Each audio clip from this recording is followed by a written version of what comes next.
Hello बच्चों, कैसे हैं। आज हम जो टॉपिक करने जा रहे हैं वो forfeiture of shares and ratio of shares के वीडियो लेक्चर नंबर 2 में आ गए हैं।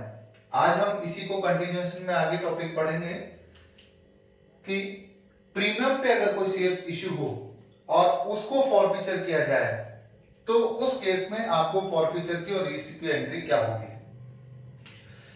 एक एग्जांपल लिया है मैंने 1000 शेयर्स। मिस्टर एक्स के पास 1000 शेयर्स है, 10 रुपीज का एक शेयर्स है, बट वो 14 में इसको इश्यू कर रहा है। कंपनी उसको 14 में दे रही है, एप्लीकेशन पे प्रीमियम ले रही है, अलॉटमेंट पे भी प्रीमियम ले रही है, फर्स्ट कॉल पे भी ले रही है और सेकंड कॉल पे भी प्रीमियम ले रही है। मिस्टर एक्स ने एप्लीकेशन और अलॉटमेंट मनी जमा करा दी और ये दोनों जमा नहीं करवाई, फर्स्ट कॉल और सेकंड कॉल जमा नहीं करवाया। अब वही तरीका जो अभी प्रीवियस वीडियो में अपने देखा था कि मोहन के मिस्टर एक्स के 1000 शेयर्स को फॉरफीचर करना है। 1000 into called up capital. Called up capital यहां पूरे 10 रुपए है, क्योंकि एप्लीकेशन अलॉटमेंट तो जमा करा दिया, फर्स्ट कॉल और सेकंड कॉल जमा नहीं करवाया, यानी मांगा तो था उससे, तभी तो पता लगा कि नहीं जमा करवाया। तो कॉल्ड अप कैपिटल यहां पे पूरी 10 रुपए है, तो यहां पे आपको इंटू 10,000 रुपीज आपको शेयर कैपिटल उसका डेबिट करेंगे। अब यहां ये देखना है कि कैपिटल अकाउंट, कैपिटल का जो अमाउंट है वो तो हो गया 10,000। अब ये शेयर्स प्रीमियम पे इश्यू है, तो यहां ध्यान रखना security premium reserve account debit करेंगे। कब डेबिट करेंगे? जब प्रीमियम नहीं पे करता है। ध्यान रखना, प्रीमियम पे नहीं करता है। वैसे तो प्रीमियम 4 रुपए है, एक एक एक एक, लेकिन प्रीमियम पे नहीं किया। 1 रुपए कौन सा प्रीमियम जो है वो फर्स्ट कॉल का पे नहीं किया, सेकंड कॉल का पे नहीं किया। तो यहां पे security premium account debit 1000 into 2 करेंगे, ओनली 2000 रुपए, जो प्रीमियम पे नहीं करता है। जो प्रीमियम पे कर दिया है उसको आप भूल जाओ, समझ गए? क्योंकि सिक्योरिटी प्रीमियम रिजर्व को बैलेंस शीट के अंदर रिजर्व एंड सरप्लस के एंड में दिखाया जाता है। अब क्या क्या अमाउंट पे नहीं किया उसने? फर्स्ट कॉल नहीं दी, तो ध्यान देना फर्स्ट कॉल जो होगी वो 1000 शेयर्स इंटू 5, 4 और 1 5 रुपए नहीं दी, तो यहां पे 5000 रुपए फर्स्ट कॉल पे नहीं आया। सेकंड कॉल पे 1000 इंटू 2, 2000 रुपए सेकंड कॉल पे नहीं आया। समझ रहे हैं आप? 5 रुपए तो फर्स्ट कॉल पे नहीं आया, 5000 और 2 रुपए सेकंड कॉल पे 2000 रुपए। शेयर फॉरफीचर में वो अमाउंट आएगा जो उसने डिपॉजिट करवाया है, वो अमाउंट आएगा जो उसने डिपॉजिट कराया है। ध्यान दे लेना, वो अमाउंट आएगा जो उसने डिपॉजिट करवाया है। अब यहां समझने की बात है कि उसने 4 रुपए तो ये दिए हैं और 3 रुपए ये दिए हैं, 4 और 3 7। वैसे तो उसने 7,000 रुपए दे दिए, लेकिन ध्यान रखना रूल ये है कि फॉरफीचर में वही अमाउंट आता है जो कैपिटल के मार्फत जमा कराया है। सिक्योरिटी प्रीमियम कभी भी फॉरफीचर अकाउंट में नहीं आएगा, इसलिए यहां मल्टीप्लाई करेंगे 3 और 2 5, यानी उसने जो 5,000 रुपए जमा कराए हैं कैपिटल के, वही फॉरफीचर में आएगा। सिक्योरिटी प्रीमियम अमाउंट अलग होता है, उसकी यूजेज भी कुछ अलग है, इस वजह से आप सिक्योरिटी प्रीमियम को कभी भी फॉरफीचर में नहीं लिखेंगे। अगर इसने 2000 जमा करा दिए तो भूल जाए आप, बस जो पैसा आया वो सिक्योरिटी प्रीमियम रिजर्व अकाउंट में आएगा और ये बैलेंस शीट में रिजर्व एंड सरप्लस के हेड में दिखाया जाएगा, क्योंकि सिक्योरिटी प्रीमियम के यूजेज सेक्शन 52 एज पर कंपनी एक्ट 2013 में उसके सर्टेन यूजेस 5 यूजेस दिए हुए हैं, उसी में उसको यूज कर सकते हैं। इसलिए कभी भी शेयर फॉरफीचर अकाउंट में सिक्योरिटी प्रीमियम अमाउंट जो जमा करा दिए वो नहीं आएगा। ठीक है, आगे। अब मिस्टर एक्स के जो शेयर्स हैं, इस मिस्टर एक्स के जो शेयर्स थे, मिस्टर वाई को रीइश्यू कर दिए, ये 1000 शेयर्स वाई को रीइश्यू करे और वाई को ये शेयर्स ओनली 8 रुपीज में किए हैं, डिस्काउंट पे इश्यू किए हैं और 2 रुपए इस पे हो गया डिस्काउंट, 2 रुपए इस पे क्या हो गया, डिस्काउंट हो गया। दोबारा समझ लीजिएगा, ये जो 10 रुपए के शेयर्स को वाई को रीइश्यू कर रहे हैं 8 रुपए में और 2 रुपए उसको दे रहे हैं डिस्काउंट। तो अब यहां पे एंट्री होगी bank account debit 1000 shares into 8, आपके पास 8000 रुपए आएगा इस पे। डिस्काउंट जो दिया जा रहा है वो 1000 इंटू 2, 1000 इंटू 2, यहां पे 2000 रुपए आपका डिस्काउंट आएगा रीइश्यू पे। और मैंने अभी प्रीवियस वीडियो लेक्चर में बताया था कि डिस्काउंट जो होता है रीइश्यू पे उसको शेयर फॉरफीचर के नाम से लिखते हैं, शेयर फॉरफीचर के नाम से लिखते हैं। To capital reserve, to capital share capital account, तो 1000 शेयर्स और इनका जो प्राइस है मैक्सिमम शेयर्स का जो प्राइस होता है वो 10 होता है, तो यहां पे 10,000, 10,000 के बदले 8,000 आ गया और 2,000 का आपने डिस्काउंट दे दिया। Last entry share forfeiture account debit to capital reserve, share forfeiture से कैपिटल रिजर्व में अमाउंट कितना आएगा, इसका बहुत इजी एग्जांपल है, 5 रुपए यानी 5,000 रुपए शेयर फॉरफीचर अकाउंट क्रेडिट है और 2,000 डेबिट है, तो आपका आंसर आएगा 3,000 रुपए, आपका आंसर आएगा 3,000 रुपए share forfeiture to capital reserve में चला जाएगा, क्योंकि 5,000 रुपए आपने पुराने शेयर होल्डर से जब्त किए, उसमें से 2,000 रुपए नए शेयर्स को डिस्काउंट दे दिया, तो यहां पे कैपिटल रिजर्व 3,000 हो गया। दूसरा तरीका, इसका एक तरीका और होता है कि पुराने शेयर होल्डर से 3 और 2 5 रुपए लिए थे, यानी 5,000 तो पुराने शेयर होल्डर से ले लिए और 8,000 रुपए नए शेयर होल्डर से ले लिए। ध्यान देना, 5,000 तो एक्स से ले लिए और 8,000 रुपए नए शेयर होल्डर वाई से ले लिए, 5 और 8 13,000 रुपए आपने ले लिए, जबकि शेयर्स की कीमत 1000 इंटू 10,000 रुपए ही है और आपने उस शेयर्स पे 13,000 रुपए ले लिए। तो जो शेयर कैपिटल से ऊपर जो अमाउंट लिया है, तो हमेशा ध्यान रखना वो अमाउंट कैपिटल रिजर्व में चला जाएगा। समझ आ गई आपको? क्योंकि आप जब बैलेंस शीट बनाएंगे तो शेयर कैपिटल तो आप 10,000 ही दिखाएंगे, तो जो ऊपर अमाउंट आएगा उसको आप या तो शेयर फॉरफीचर के नाम से पेड अप कैपिटल में ऐड कर दो, या फिर रिजर्व एंड सरप्लस में एक कॉलम आएगा, वो आएगा कैपिटल रिजर्व। और ये कैपिटल रिजर्व तभी आता है जब कोई फॉरफीचर किया हुआ शेयर्स रीइश्यू कर दिया जाए, उसके बाद भी उसमें कोई पैसा बच जाए, तो वो कैपिटल रिजर्व के नाम से आता है। होप सो आपको ये चीज समझ आ गई होगी कि कैसे आपको फॉरफीचर करना है, रीइश्यू करना है और उसके बाद कैपिटल रिजर्व में अमाउंट ट्रांसफर करना है। इसी में एक चीज और मैं आपको समझा देता हूं कि इसके शेयर्स को फॉरफीचर जो किया है, मान लीजिएगा यहां जो फॉरफीचर किया जा रहा है इसके शेयर्स को, वो फर्स्ट कॉल के बाद ही किया जा रहा है। ध्यान देना, इसके शेयर्स का जो फॉरफीचर हो गया फर्स्ट कॉल के बाद ही, यानी सेकंड कॉल उससे मांगी ही नहीं। ध्यान देना ढंग से, फर्स्ट कॉल के बाद ही इसके शेयर्स का फॉरफीचर कर लिया गया, इससे सेकंड कॉल नहीं मांगी गई। ठीक है, सेकंड कॉल नहीं मांगी गई, इस चीज को ध्यान रखना। और फिर इस क्वेश्चन को करते हैं।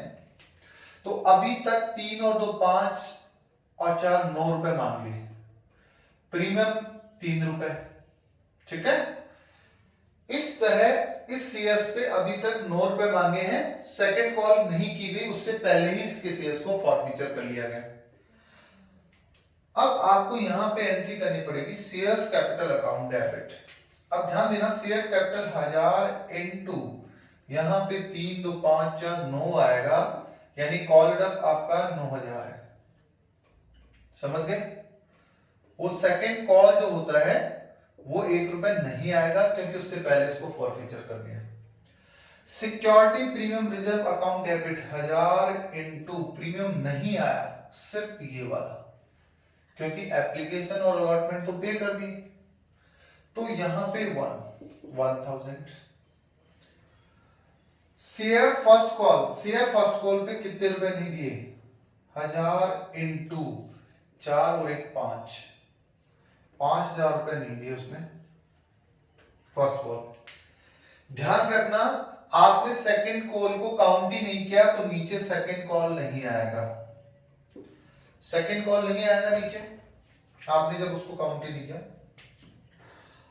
फॉरफीचर, शेयर फॉरफीचर में कितने रुपए जब्त कर लिए? 1000 इंटू मैंने बताया था 3 + 2 5, जो जमा करा दिया कैपिटल के मार्फत उसको अपन यहां लिखेंगे, तो यहां हो गया 5000 रुपए। यहां तक क्लियर हो गया? 5000 रुपए जमा नहीं करवाए और 5000 रुपए जमा करा दिए, उसको फॉरफीचर में डाल दिया। अब इनके शेयर्स को, ये जो शेयर्स है फॉरफीचर के, मिस्टर वाई को रीइश्यू कर दिए, वाई को रीइश्यू कर दिए 1000 शेयर्स, और जो आपने 1000 शेयर्स रीइश्यू किए हैं वो 7 रुपए पे किए हैं। कितने पे किए हैं आपने? 7 रुपए पे किए हैं। आपने इसके शेयर 7 रुपए इश्यू किए हैं और डिस्काउंट दे दिया 3 रुपए। 3 रुपए नहीं मानेंगे, एक बार सुनना इसको। इसके शेयर्स को 7 रुपए पे रीइश्यू किया और इसकी पेड अप वैल्यू जो है वो 9 मान लिया आपने। इसकी जो वैल्यू है 9 रुपए पेड अप मानकर 7 रुपए में रीइश्यू किया। ध्यान देना, इसकी जो प्रदत्त मूल्य पेड अप वैल्यू है 9 रुपए मानकर 7 रुपए में रीइश्यू किया, तो डिस्काउंट आएगा 2 रुपए। समझ आ गया होगा मेरे हिसाब से, क्योंकि इस शेयर से अभी तक 9 रुपए मांगे हुए हैं। तो आपने 9 रुपए का शेयर्स मानकर 7 रुपए में इश्यू कर दिया, तो यहां आप एंट्री करेंगे बैंक अकाउंट में 1000 इंटू 7, 7000,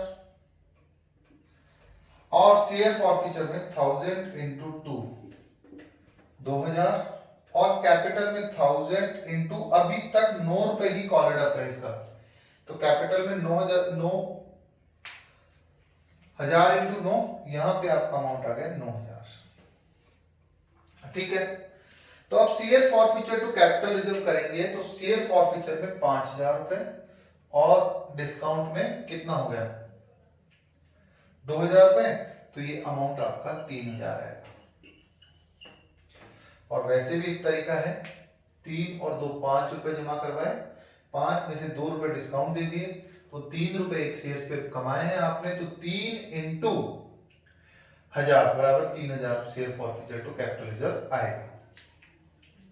अब एक छोटा सा क्वेश्चन, लास्ट क्वेश्चन इसमें ले लेते हैं, जिससे आपके पूरे कॉन्सेप्ट क्लियर हो जाएंगे, है ना। उसको लेने के बाद इस टॉपिक को अपन खत्म कर देंगे। एक क्वेश्चन लेते हैं अपन, जिसको समझने की कोशिश करना।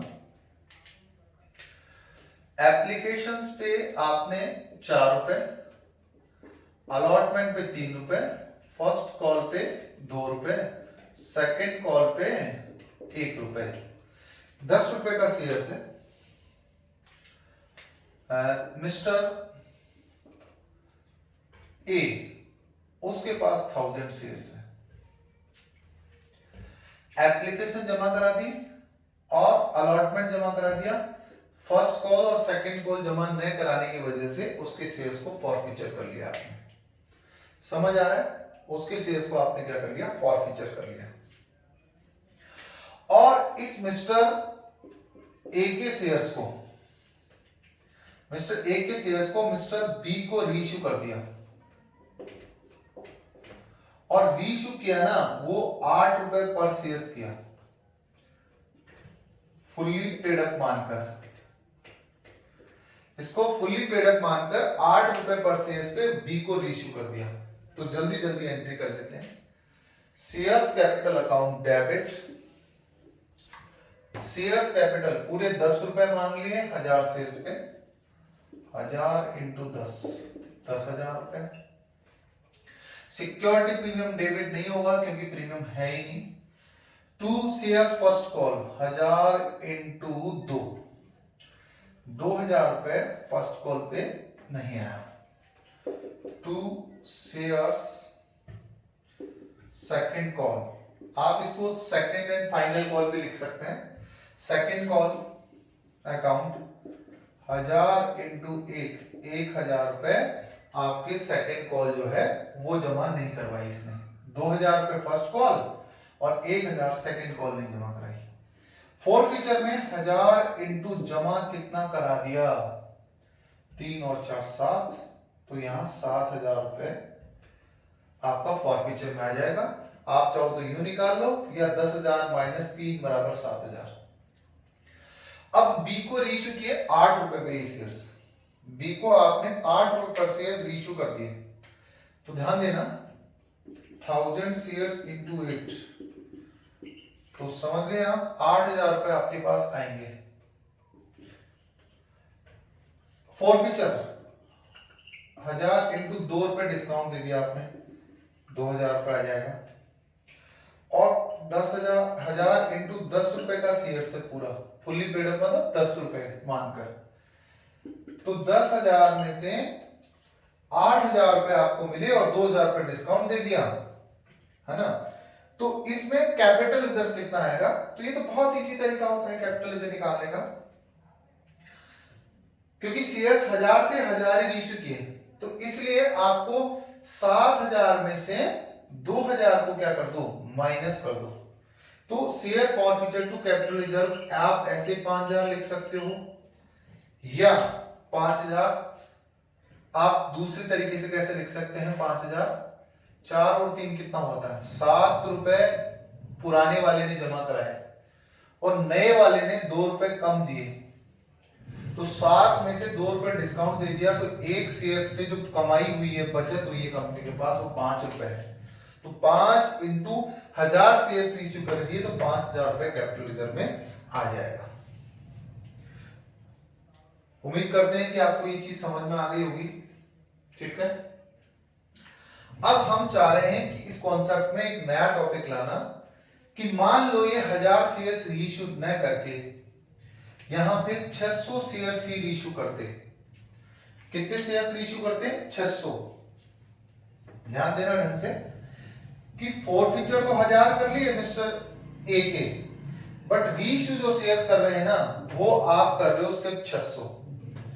तो इस केस में आपका सॉल्यूशन कैसे बनेगा, ध्यान देना, 600 इंटू 8 ₹4,800, डिस्काउंट दे दिया 600 इंटू 2 ₹1,200, और 600 इंटू 10 शेयर कैपिटल होती है 6,000। क्यों होती है 6,000, क्योंकि 600 शेयर्स और एक शेयर्स की कीमत ₹10 है, तो 6,000 में से ₹4,800 ही आए और 600 इंटू ₹2 डिस्काउंट दे दिया ₹1,200। अब यहां share forfeiture to capital reserve निकालने का जो पुराना तरीका है यहां काम नहीं आएगा। क्यों नहीं आएगा, क्योंकि फॉरफीचर तो 1000 शेयर्स को किया है और रीइश्यू सिर्फ और सिर्फ 600 शेयर्स को किया है। 400 शेयर्स अभी भी आपने रीइश्यू नहीं किए। तो ध्यान देना, जिन शेयर्स को रीइश्यू नहीं करते हैं उनका फॉरफीचर अमाउंट जो है वो आपके बैलेंस शीट में जाता है शेयर फॉरफीचर के नाम से। तो 400 शेयर्स का वो जो जब्त किया हुआ अमाउंट है वो बैलेंस शीट के अंदर पेड अप कैपिटल में ऐड होगा शेयर फॉरफीचर के नाम से। और जिन शेयर्स को रीइश्यू कर दिया जाता है वो शेयर फॉरफीचर कैपिटल रिजर्व में चेंज हो जाता है, यानी ट्रांसफर कर दिया जाता है। तो देखो इजी तरीका मैं बताता हूं कैसे निकलता है share forfeiture to capital reserve. सबसे इजी तरीका तो ये है कि आप एक काम करना, कितने शेयर्स रीइश्यू कर रहे हो, तो आप इसको लिख लेना, यहां पे नंबर ऑफ शेयर्स रीइश्यू कर रहे हैं 600 into number of shares reissue कर रहे हो 600 इंटू पुराने वाले ने कितना जमा कराया, 4 और 3 7। ध्यान देना, 4 और 3 7। नए वाले को डिस्काउंट कितना रुपए दिया, 2, तो ₹2 आपने इस शेयर्स पे डिस्काउंट दे दिया। तो 7 में से ₹2 डिस्काउंट दे दिया, तो एक शेयर्स पे जो आपके नेट बचत हुई है वो ₹5 हुई है। ₹5 एक शेयर्स पे बचे हैं तो 600 शेयर्स पे बचेंगे। 6 इंटू 5 3000। यहां आपका अमाउंट आएगा 3000। अब आप कहेंगे कि सर 3000 जो है 7000 में से 1200 कम करने के बाद तो 3000 नहीं आता। बिल्कुल नहीं आता। क्यों? क्योंकि आप पूरे शेयर्स रीइश्यू नहीं कर रहे हैं, आप उसमें से कुछ शेयर्स ही रीइश्यू कर रहे हैं। तो आपको इसको निकालने का तरीका सिंपल सा है। 600 शेयर्स रीइश्यू कर रहे हैं और शेयर्स पे ₹7 जमा कराए थे, इसमें से ₹2 डिस्काउंट दे दिया तो ₹5 एक शेयर्स पे नेट इनकम हुई है। तो 600 शेयर्स पे 3000 की इनकम हुई थी, इसलिए share forfeiture to capital reserve बहुत इजी तरीके से निकाल लिया। दूसरा इसका मेथड होता है, वो और भी अलग मेथड होता है, बहुत इजी मेथड होता है। 7000 रुपए, ध्यान देना, 7000 रुपए फॉरफिट किया है कितने शेयर्स पे? 1000 शेयर्स पे। ये जो 7000 रुपए फॉरफिट किया है 1000 शेयर्स पे, तो पहले तो आप निकालोगे 600 शेयर्स पे कितना फॉरफिटेड किया होगा। तो इसको करेंगे तो आपने 600 शेयर्स पे फॉरफीचर किया होगा 4200 रुपए। ध्यान देना, ये 4200 है 600 शेयर्स पे।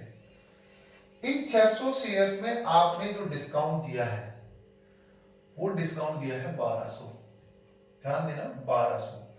600 शेयर्स पे 1200 डिस्काउंट दे दिया। तो जल्दी से बताएं कैपिटल रिजर्व कितना आया होगा? तो कैपिटल रिजर्व आया होगा 3000।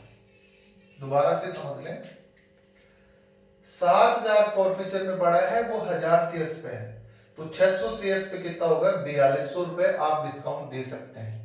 4200 में से डिस्काउंट से 1200 दिया है तो कैपिटल रिजर्व में 3000 ही आएगा। क्लियर है? तो मेरे हिसाब से आपको कैपिटल रिजर्व, फॉरफीचर और रीइश्यू अच्छे से समझ में आ जाएगा। धन्यवाद।